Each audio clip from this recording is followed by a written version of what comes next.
Welcome back. Last chapter, we built the governance skeleton boards, committees, policies.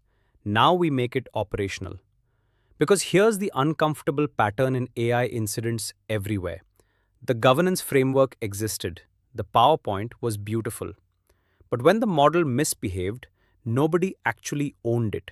Nobody was measuring it, and half of it belonged to a vendor nobody was watching. So, this chapter has four areas of focus. First, model ownership. What it really means to own a model across its life cycle, from approval gates and change requests to version control, rollback, and eventual handover. Ownership is a job, not a name in a spreadsheet. Second, measurement. KPIs and KRIs for AI governance.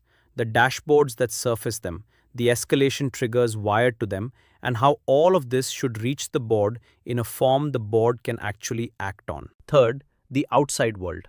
Most organizations don't build their AI. They buy it, rent it through APIs, or download it from open source repositories.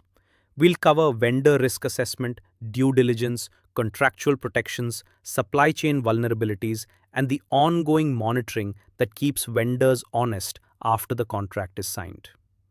And fourth, the auditor's angle on all of it. The questions that reveal whether the governance framework genuinely works, ending with my favorite test of all, checking whether anyone actually owns the AI risk. If you're finding this series valuable for your AAIA prep, subscribe and hit the bell because these middle chapters are where exam questions cluster. Let's get into it. Let's start with a deceptively simple question I ask in every AI audit. Who owns this model? Watch what happens. The data scientist says they built it but handed it over. Operations says they just run it. The business says it's a technology thing. Congratulations, you found an orphan model. And orphan models are where incidents incubate. So, what does model ownership actually mean? A model owner is the named individual, not a team, not a committee, an individual accountable for a model's performance, risk, and compliance across its entire life. Typically, this should be a business side leader because the model exists to serve a business outcome, supported by technical custodians who handle the machinery. Think of a building. The facilities engineer maintains the lifts and wiring, but the building owner answers when something goes wrong. Same logic. Now let's walk the life cycle and see what the owner actually owes at each stage. At inception, the owner defines the business purpose and acceptable risk and signs off the use case. During development, they ensure requirements are clear and accept the validation results, including the fairness and performance trade-offs in writing. At deployment, they approve go live and own the rollback decision. In production, they review monitoring reports, respond to drift alerts, and own the retrain or retire call. And at the end, they sponsor decommissioning properly. Remember our zombie models from chapter 3. Here's your audit technique, and it's beautifully simple. Take the model inventory, pick 5 models, and call the named owners. Ask each one 3 questions. What does this model do? When did you last review its performance? What would you do if it started misbehaving tonight? Owners who hesitate on all 3 aren't owners. Their name's in a column. And a name in a column has never stopped an incident. Once a model has an owner, the next question is discipline. How do changes to that model happen? Because here's the truth about AI systems. They are never finished. Data updates, retrains, threshold tweaks, prompt adjustments, library upgrades. The model you audited in January is not the model running in June. Without disciplined change machinery, governance evaporates one small tweak at a time. 3 mechanisms create that discipline. First, approval gates. These are the mandatory checkpoints a model must pass from development into testing, testing into production, and importantly, after every significant retrain. Each gate has entry criteria, validation evidence, bias test results, security review, owner sign-off. The keyword is mandatory. A gate you can walk around is a decoration. In mature setups, the deployment pipeline technically enforces the gate. No approval record, no deployment. The system physically won't ship it. Second, change requests. Every meaningful change, new training data, algorithm swap, threshold adjustment, gets a ticket. What's changing? Why? What's the risk? What's the rollback plan? Who approved? Sound familiar? It's classic IT change management, adapted for the AI twist we covered earlier, that retrained models are effectively new models and deserve proportionate scrutiny, not a maintenance shrug. Third, version control. And for AI, this means three parallel histories: the code, the data, and the model artifact itself. Ask yourself why data versioning matters. Because if you can't say which data trained version 12, you can't explain version 12, reproduce it, or defend it to a regulator. Model registries exist precisely to track which version is running where, with what lineage. Your fieldwork move. Pick one production model and ask for its biography. Every version, every change ticket, every gate approval, in order. A clean biography takes 10 minutes to produce. A messy one takes 3 weeks and 4 meetings. And that difference is your finding. Today, let's talk about the exits. Every model needs 3 escape routes planned in advance: rollback for emergencies, retirement for old age, and handover for when its people leave. Organizations plan launches with champagne and plan exits not at all, and auditors live in that gap. Rollback first. When a newly deployed model misbehaves, how fast can you restore the previous version? Real rollback capability means the prior version is preserved and deployable. The data pipelines it needs still exist. Somebody has the authority to pull the trigger without a 3-day committee, and crucially, it's been tested. A rollback plan that's never been rehearsed is a hope, not a control. Remember our blue-green deployments from Chapter 3? That architecture exists precisely to make rollback a 5-minute act instead of a 5-hour scramble. Ask the team, when did you last actually roll back, and how long did it take? Their faces will tell you more than the runbook. Retirement planning is the scheduled exit. We covered decommissioning mechanics in the lifecycle chapter, so here let's stress the governance angle. Retirement should be planned at birth. The model's approval documents should already state its review horizon, its replacement triggers, and its data retention obligations after death. That single habit prevents zombie models better than any cleanup campaign.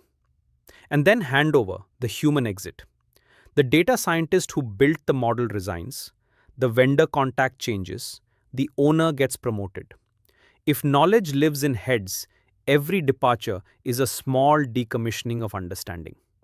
Good practice looks like living documentation, model cards, runbooks, decision logs, and a formal handover step in the lever process for anyone owning models. Here's the thread tying all three together.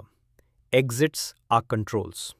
An organization that can gracefully stop, replace, and transfer its models is in command of them.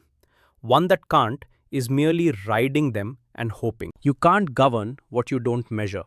So today we build the measurement layer, KPIs and KRIs for AI. And I'll show you how auditors tell genuine measurement from dashboard decoration. First, the distinction, because the exam loves it.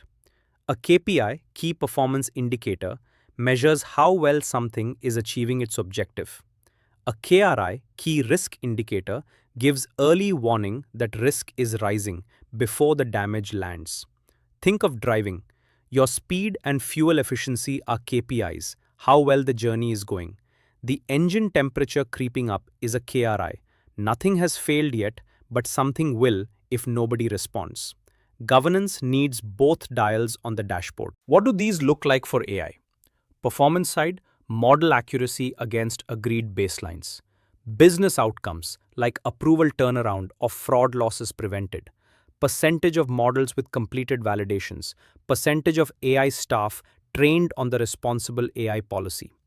Risk side, number of models running past their scheduled review date, drift alerts per month and their closure time, share of models without a named owner, open high severity findings from model validations, vendor models operating without current assurance reports, and volume of customer complaints or overrides tied to AI decisions. Now, three quality tests I apply to any metric set.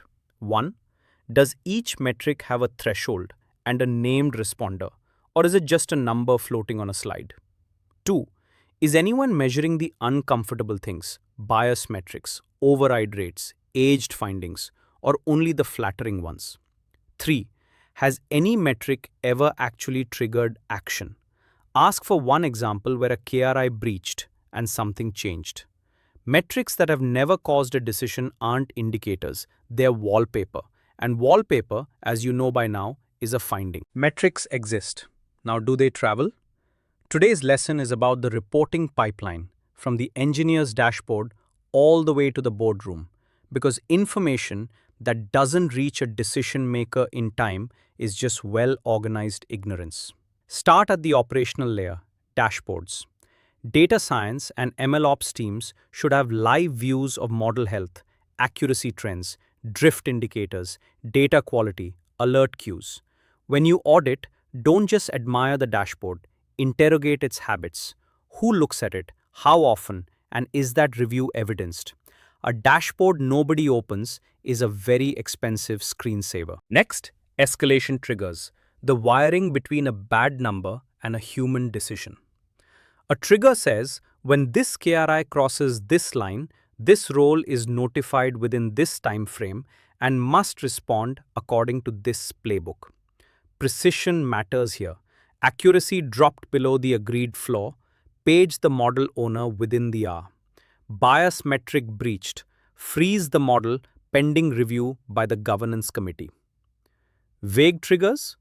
We escalate significant issues as appropriate, are how 6-hour incidents become 6-week incidents. In fieldwork, take the last 3 threshold breaches and walk their timeline. Detection to notification to decision. The gaps you find are your report. Finally, board level reporting. And here the skill flips from engineering to storytelling. Boards don't need 40 model dashboards. They need a curated picture. The AI risk profile against appetite, top exposures, and what's being done. Incident summaries with lessons, regulatory horizon, and trends over time. Traffic light summaries backed by drill-down detail work well. Watch for 2 diseases. Aggregation that hides the one dangerous model inside a sea of green averages. And success theater, reports that celebrate AI wins while risks appear in font size 8. The chain matters more than any link. Dashboard to trigger to escalation to board. Audit the chain and pull on it. If information can't travel from an engineer's screen to a director's agenda, governance is a series of rooms with no corridors. Here's a reality check that reshapes AI auditing. Most organizations don't build their AI, they buy it. SaaS products with embedded models, API access to foundation models, vendor-built custom solutions, which means much of your AI risk lives inside companies you don't control, and your audit must follow it there. Vendor risk assessment starts before any contract, with due diligence proportionate to the stakes. For an AI vendor, the questions go beyond the classic financial stability and SOC2 checklist. What data trained their model, and did they have rights to it? Because if they scraped it unlawfully, some of that legal exposure can splash onto you. How do they test for bias, and will they share results? What are the model's documented limitations?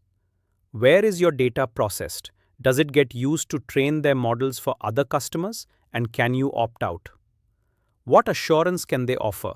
Certifications like ISO 42001, third-party audits, model documentation.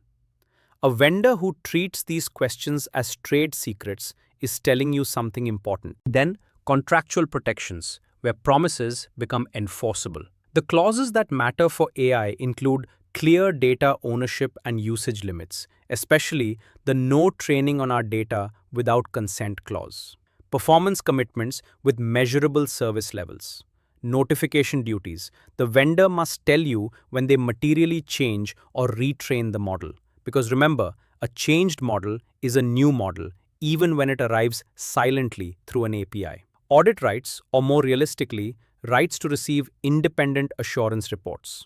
Liability and indemnity terms that don't evaporate exactly where AI harm begins. And exit provisions, data return, transition support, so you're never hostage to a model you can't leave. The auditor's move here is elegant.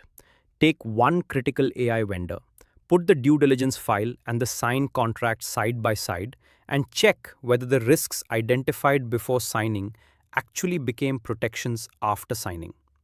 That gap between what worried us and what we secured is where findings live. Let's talk about the AI your organization got for free, because free is doing a lot of heavy lifting in that sentence.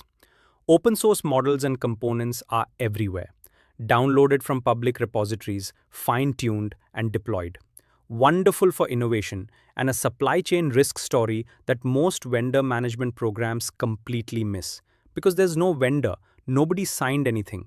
The procurement process never saw it happen. Map the supply chain with me. A typical AI system today stacks layers of other people's work. An open source base model from a public hub, open source libraries and frameworks underneath it, pre-trained components, embeddings, datasets pulled from public sources. Each layer is a door, and here's what can walk through. Poisoned or backdoored models. Researchers have repeatedly shown that models on public repositories can carry hidden malicious behavior, or that loading certain model file formats can execute code on your systems. License risk. That permissive sounding model may carry terms forbidding commercial use, and a lawyer discovering that after launch is an expensive conversation. Provenance gaps. Nobody can tell you what data trained the base model, which means its biases and its legal baggage are now silently yours.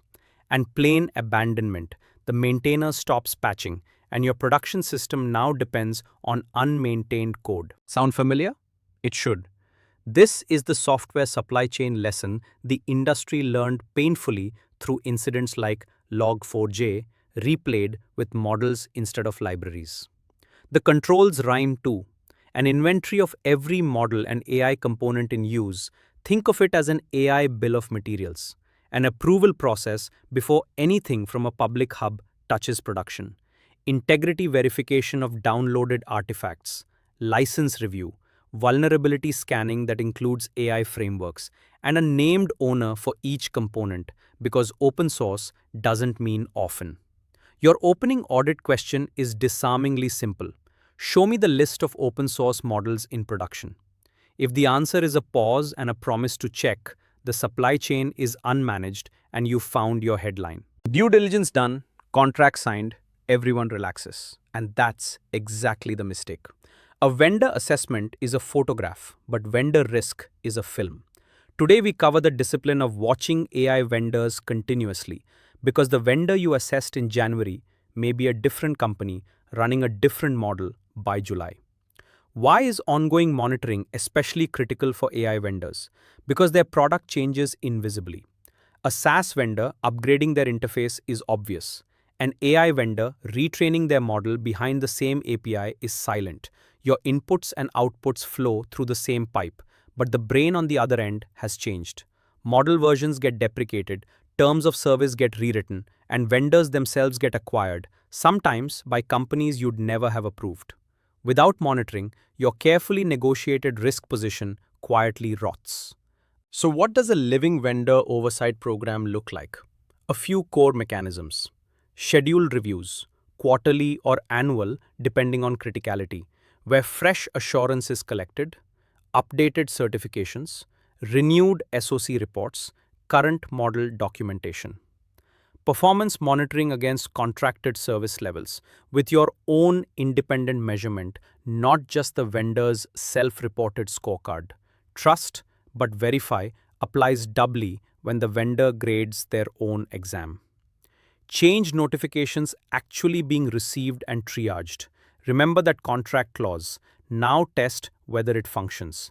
Ask to see the last 3 model change notices and what your organization did with them. incident obligations tested the same way, an escalation path with named contacts on both sides, and accountability inside your own house.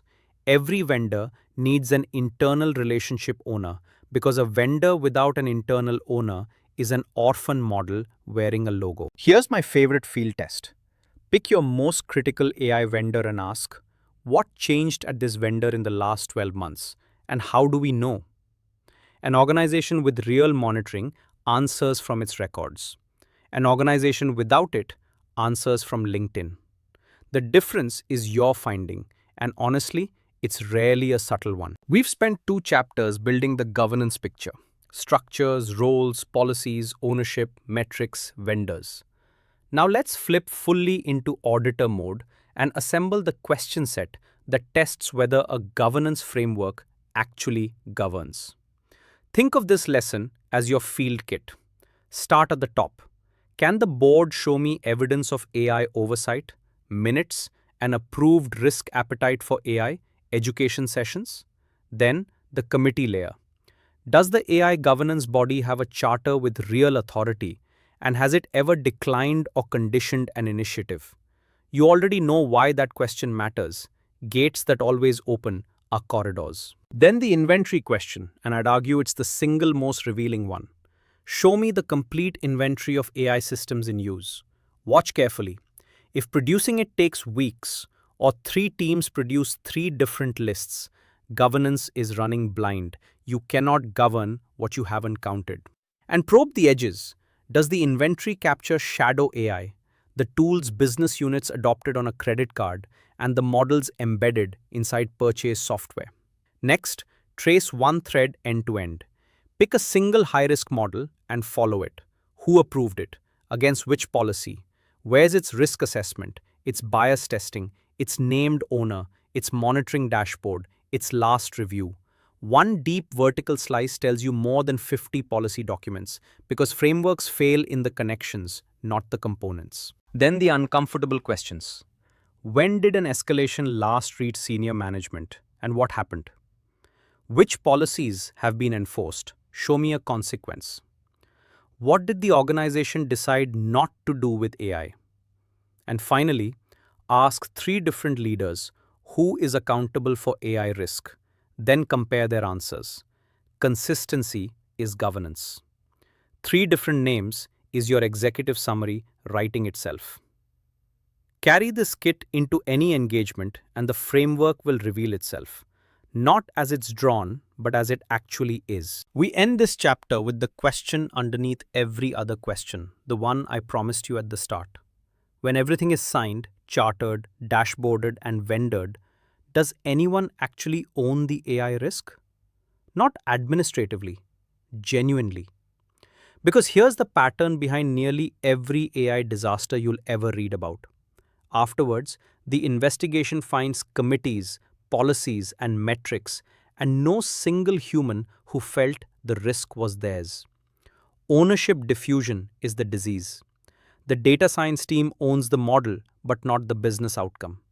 The business owns the outcome, but says the model is technical. Risk owns the framework, but not any specific system. The vendor owns the algorithm, but liability was capped in clause 14. Everyone owns a slice, so accountability, which cannot be sliced, quietly ceases to exist. Sound theoretical? Reread the Dutch benefits scandal from chapter 4 with this lens. Structures existed. Ownership didn't. So how do you test for real ownership? I use 3 probes. The 2 AM test. If this model starts harming customers tonight, whose phone rings? And does that person know it's their phone? Ask them directly. Real owners answer instantly because they've imagined the call. The trade-off test. Find a documented moment where someone accepted a risk in writing. We launch despite this limitation and I accept it. Signed risk acceptance is the fingerprint of true ownership. Its absence means decisions happened without anyone standing behind them. And the budget test. Ownership without resources is blame pre-assignment. Does the named owner control or at least influence the money that fixes the risk they own. Run those 3 probes across a sample of models, and you'll know the truth of the entire governance framework, whatever the org charts claim. And with that, we've completed the governance domain score. Next chapter, we move into risk management end to end, identifying, assessing, treating, and controlling AI risk. This is heavy exam territory, so I'll see you there. And if this series is earning its place in your prep, you know what to do. Subscribe and bring a colleague along.